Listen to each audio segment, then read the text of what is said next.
Je suis Théodore Martin. J'ai 83 ans. On vous dit qu'une fois passé 80 ans, c'est la descente, les médecins et l'attente de la fin. C'est faux. La vérité, c'est qu'une fois qu'on a 80 ans, 5 choses précises, complètement dingues, arrivent à tout le monde, qu'on le veuille ou non.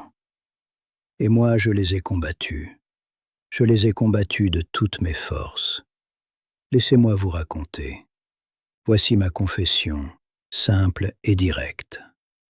Je regrette d'avoir passé les 2 premières années après mes 80 ans en colère et terrifié à l'idée de vieillir, au lieu d'accepter l'aventure. J'ai gâché du temps précieux, joyeux, avec ma femme, Gloria. Et j'ai failli rater cette liberté incroyable, sauvage, qui arrive après la peur. Parce que ces 5 choses, ce ne sont pas des pertes. Ce sont des permissions. Si vous les combattez, vous perdez tout. Si vous les acceptez, vous récupérez tout. Tout a commencé le jour de mes 80 ans. La maison à Saint-Cyr-les-Vignes était pleine. Nos 3 enfants, nos 11 petits-enfants, toute la tribu bruyante. Gloria courait partout, à vérifier que tout le monde avait sa part de gâteau. Mais moi, je n'entendais que « Fais attention, papy » et « Tu veux t'asseoir ?» Je me sentais comme une pièce de musée, un trophée posé sur une étagère.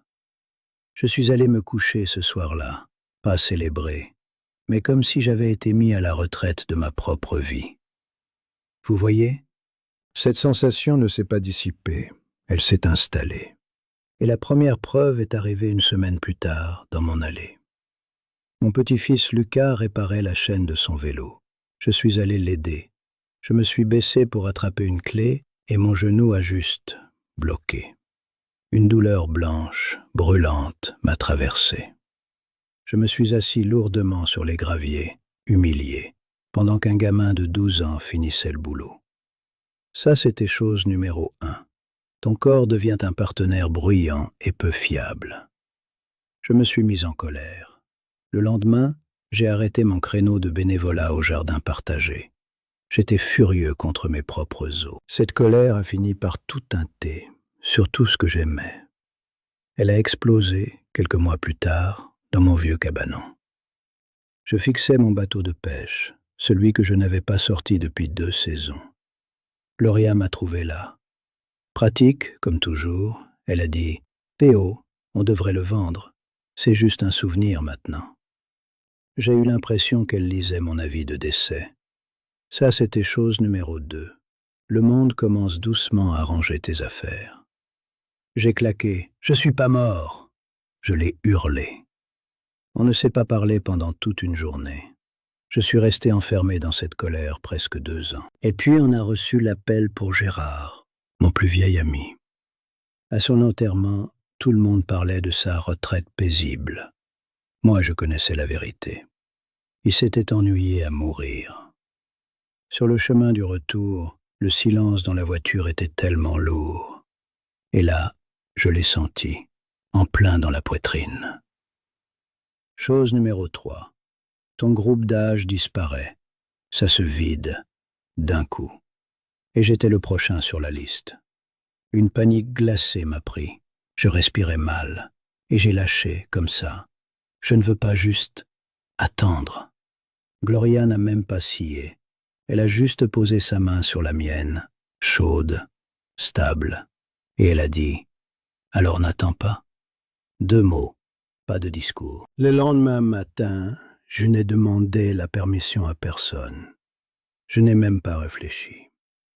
J'ai mis mes vieilles chaussures de travail, celles pleines de boue, et j'ai conduit jusqu'à l'antenne locale de l'Office français de la biodiversité, avant d'avoir le temps de me dégonfler.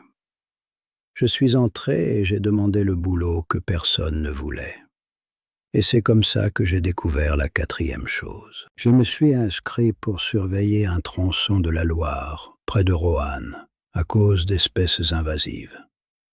Il fallait marcher dans l'eau peu profonde, seul, avec une planchette et des feuilles.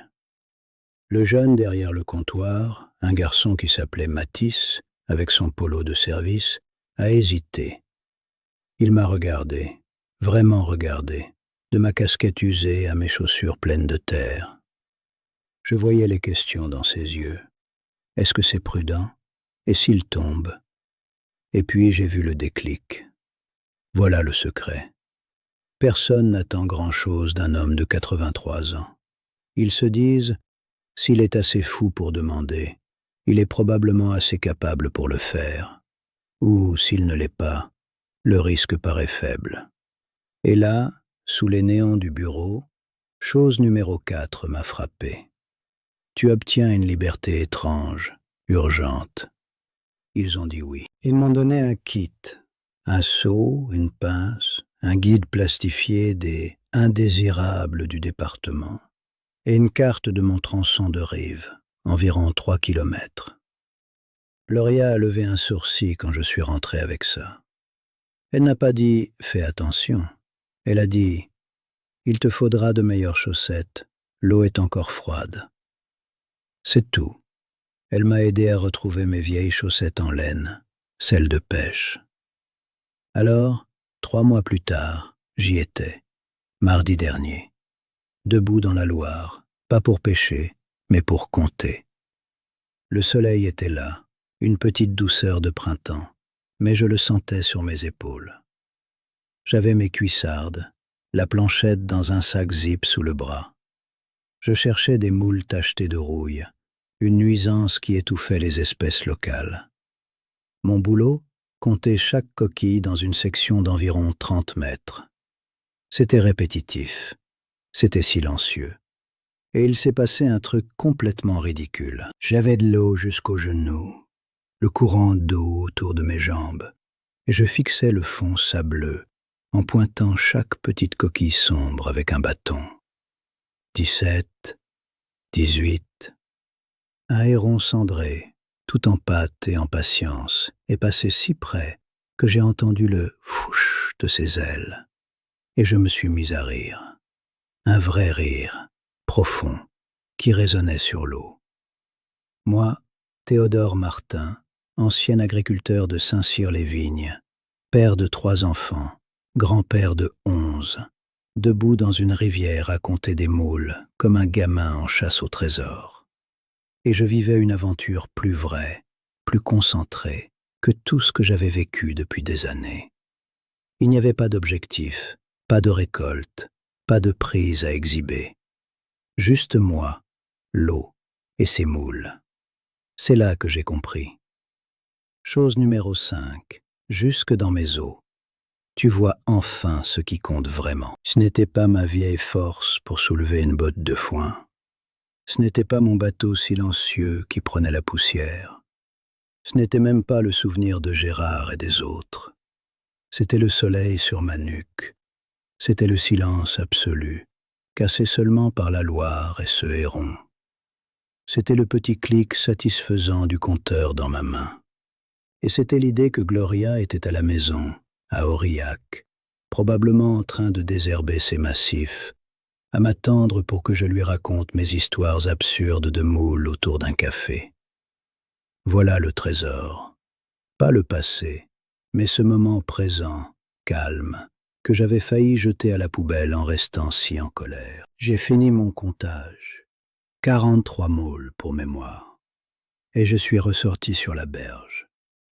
Je me suis assis sur un tronc tombé pour enlever mes cuissardes. Mes genoux ont protesté, cette douleur vive et familière. Chose numéro 1. Mais pour la première fois, je ne me suis pas fâché contre eux. J'ai juste pensé, bon, vous m'avez amené ici et ramené. Beau boulot. J'ai regardé la rivière, mon bout de rivière, et je n'ai pas vu un endroit où je ne pouvais plus pêcher. J'ai vu un endroit que je pouvais protéger. Chose numéro 2, mais à l'envers. Le monde n'avait pas rangé mon truc. Il m'avait offert une nouvelle rivière à aimer. En rentrant, la panique d'après l'enterrement de Gérard avait disparu. Cette peur froide avait été remplacée par une fatigue chaude. La bonne fatigue qu'on a après une journée de travail honnête. Je suis entré dans la cuisine. mes chaussures laissant un peu de boue sur le paillasson. Gloria était à la table, en train d'écosser des petits pois. Elle a levé la tête. « Alors, elle a dit, combien de criminels tu as arrêtés aujourd'hui ?» J'ai souri. Je lui ai parlé du héron. Je lui ai parlé des moules. Je lui ai dit que l'eau était glacée, mais que mes chaussettes étaient parfaites. On a ri. C'était un mardi ordinaire, mais c'était le mardi le plus important depuis mes 80 ans. Assis maintenant dans mon jardin, celui que j'ai recommencé à entretenir, je vois la carte entière, clairement. Ces 5 choses ne sont pas ce que je croyais. Pendant 2 ans, je les ai vues comme une liste de malheurs, une fichue chose après l'autre, qui me volait ma vie. J'avais tort. Ce n'est pas une liste, ce sont les règles d'un nouveau jeu. Et pendant 2 ans, j'ai refusé d'apprendre à jouer. Je suis resté là, à secouer le poing contre le règlement. Cette nuit-là, après la rivière, après avoir raconté les moules à Gloria, j'étais allongé dans le lit, à fixer le plafond. La maison était silencieuse, la respiration de Gloria, régulière, à côté de moi. Et tout a atterri. Le poids entier de ce que j'avais fait, de ce que j'avais gâché. Parce que j'étais tellement occupé à me battre contre chose numéro 1, mon corps bruyant, traître, que j'avais arrêté de l'utiliser pour tout ce qui me donnait de la joie. J'ai quitté le jardin partagé, j'ai arrêté de bricoler dans le mien. Je suis resté dans mon fauteuil à me raidir, juste pour prouver un point. À qui? À moi-même? Quel idiot es-tu? Et chose numéro 2. Le monde qui range tes affaires. Quand Gloria a proposé de vendre le bateau, elle n'abandonnait pas. Elle essayait de m'aider. Elle me voyait fixer ce bateau comme un cercueil. Elle croyait m'enlever un poids. Et je lui ai hurlé dessus. Je l'ai repoussée alors qu'elle essayait juste de me tenir autrement. Mais la plus grosse, celle qui m'a vraiment ouvert en deux cette nuit-là, c'était chose numéro 3, la disparition des amis. Gérard. J'ai repensé à son enterrement. Tous ces mots gentils sur ces années paisibles.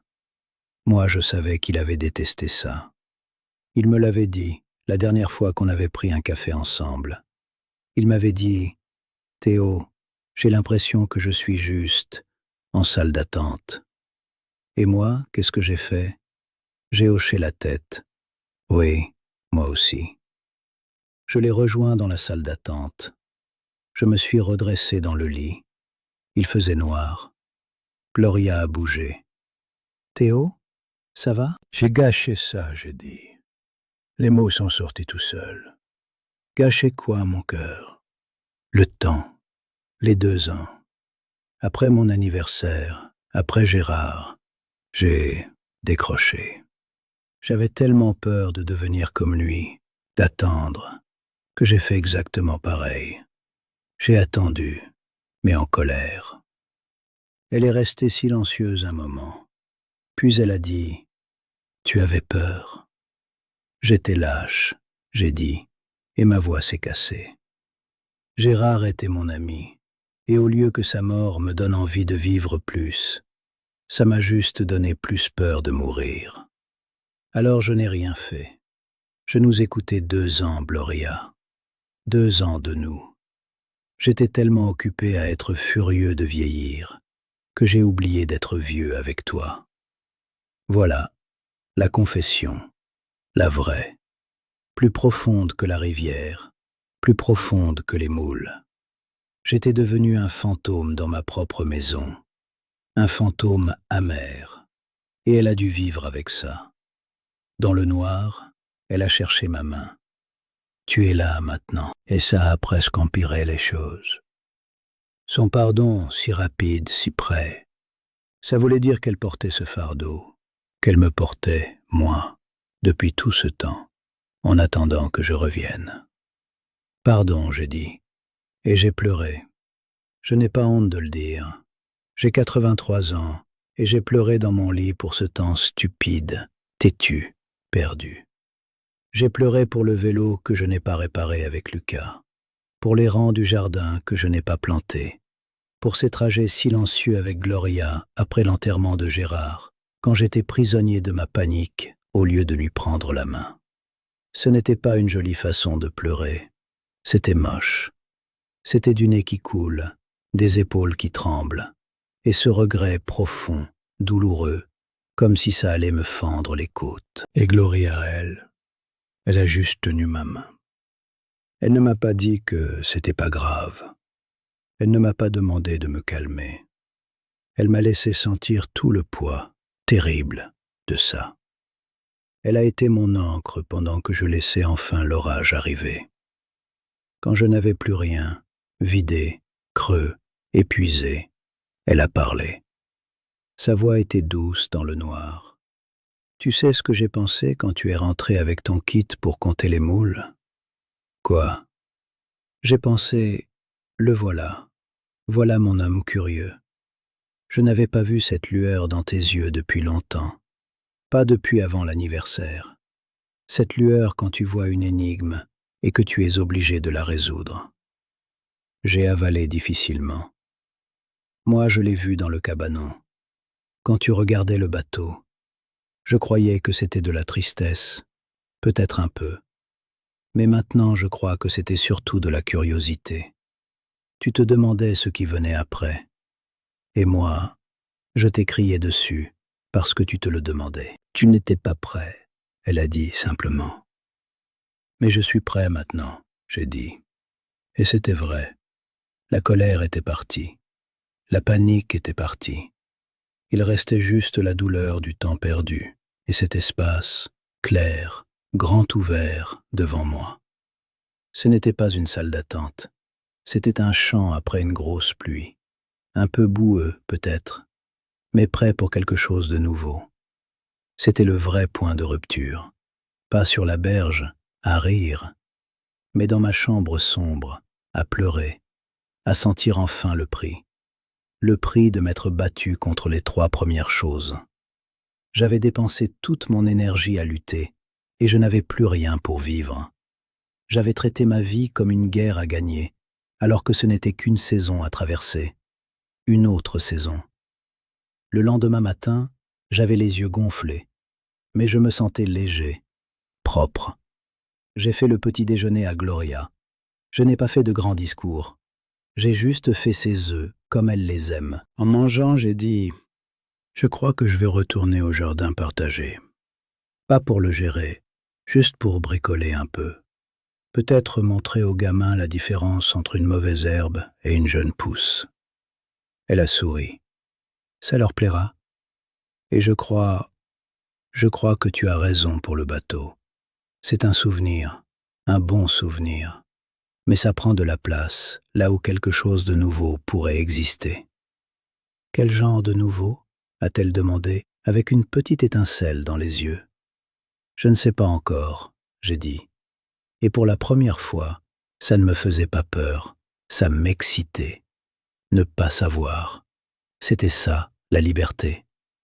Peut-être un petit abri de rempotage, ou juste de l'espace vide pour réfléchir. C'est là que j'ai commencé à comprendre l'échange, le vrai, l'honnête échange. Le corps devient bruyant. Le monde range ton passé. Les amis commencent à partir. Voilà le prix. Voilà le billet d'entrée. Tu peux rester au portail à hurler sur le coup, comme moi pendant 2 ans, et tu n'entreras jamais. Ou tu peux payer. Tu peux dire « D'accord, mes genoux font mal. Le bateau peut partir. Gérard va me manquer tous les jours. » Et alors tu passes le portail. Et qu'est-ce qu'il y a de l'autre côté? C'est ça, l'échange. Tu obtiens la liberté. Cette liberté glorieuse, ridicule, d'avoir 83 ans. Personne n'attend rien de toi. Ils pensent que c'est fini. Donc tu peux tout faire. Tu peux t'inscrire pour compter des moules dans une rivière. Tu peux prendre un cours de peinture et faire un désastre. Tu peux écrire de la poésie affreuse. Tu peux t'asseoir dans ton jardin et regarder une abeille pendant 1 heure. Il n'y a pas de bulletin de notes. Personne ne tient le score.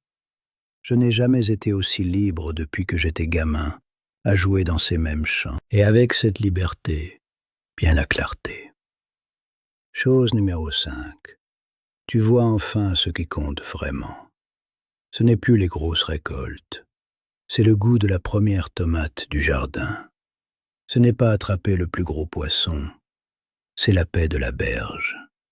Ce n'est pas laisser une trace. C'est être présent quand ton petit-fils te raconte son contrôle de maths. C'est la main de Gloria dans la nuit quand tu as peur. C'est aussi simple que ça.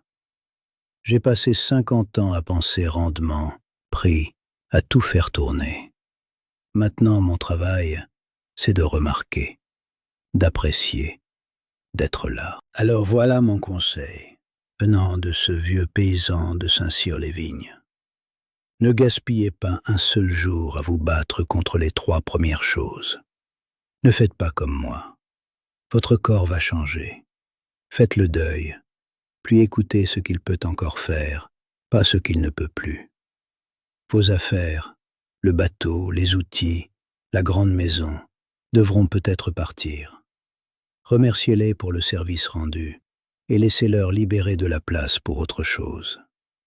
Vos amis vont partir. Honorez-les en vivant la vie qu'ils ne peuvent plus vivre.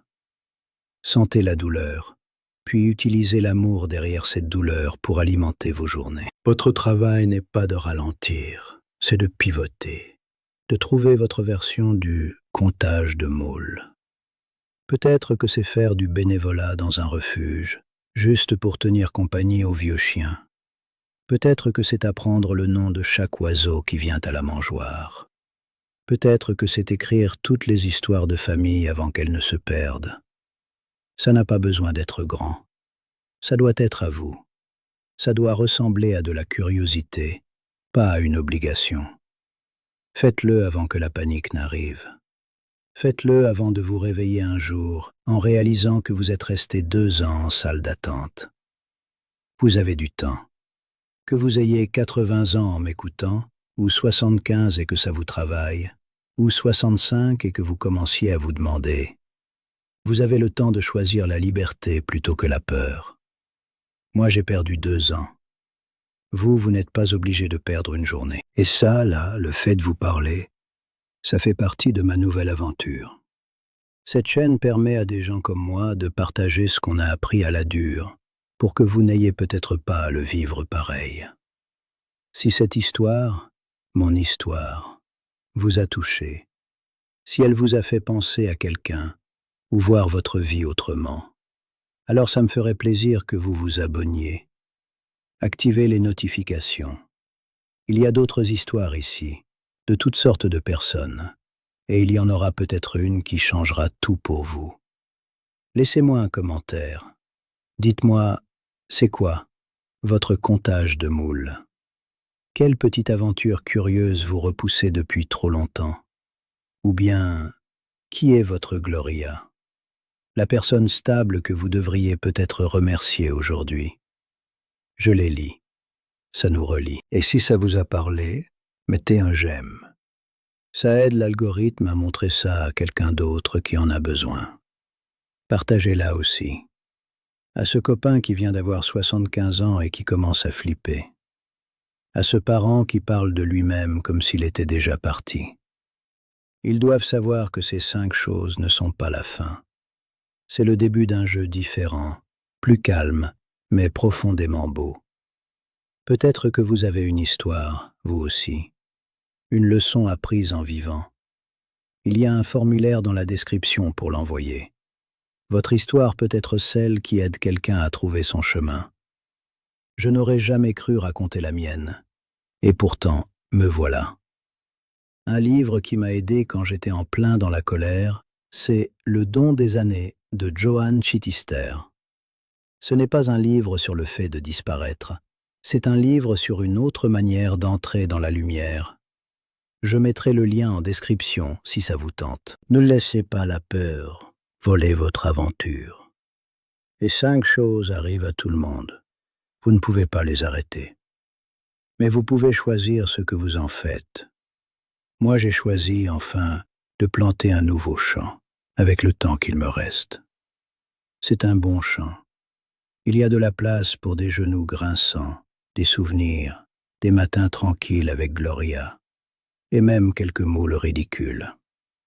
Bon, vous m'excuserez. Gloria vient d'apporter 2 verres de thé glacé au jardin, et j'ai des choses que je dois lui dire. Allez trouver vos moules. Allez-y. À vous.